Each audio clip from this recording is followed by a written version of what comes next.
Tensions ran high during the Beatles' final days.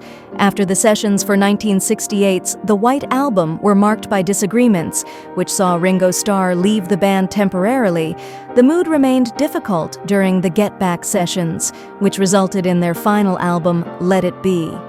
Recording of Let It Be commenced in January 1969 at Twickenham Studios, with the idea that the Beatles would work on an album and prepare for a return to performing live. Having retired from touring in 1966, it was all captured on camera for an accompanying documentary.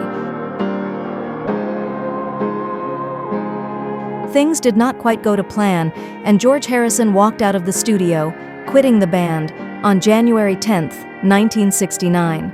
It came after an argument with Paul McCartney about George's guitar playing.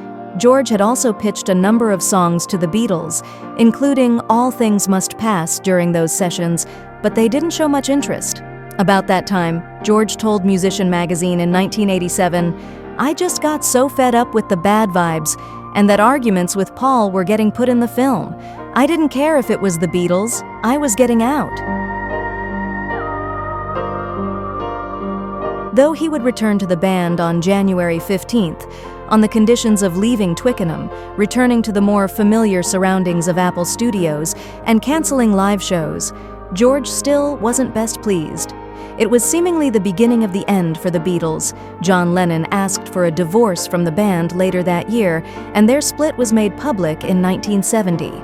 On the day George walked out of the Beatles, he wrote the song Wah Wah. The track featured on his 1970 solo album, All Things Must Pass, and captured the acrimonious mood of the Fab Four's final years together.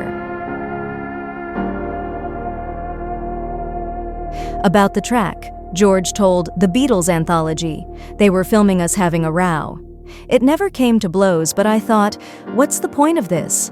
I'm quite capable of being relatively happy on my own, and I'm not able to be happy in this situation. I'm getting out of here." Everybody had gone through that. Ringo had left at one point. I know John wanted out. It was a very, very difficult, stressful time, and being filmed having a row as well was terrible. I got up and I thought, I'm not doing this anymore. I'm out of here. So I got my guitar and went home, and that afternoon wrote Wah Wah. It became stifling, so that although this new album was supposed to break away from that type of recording, we were going back to playing live, it was still very much that kind of situation where he already had in his mind what he wanted. Paul wanted nobody to play on his songs until he decided how it should go.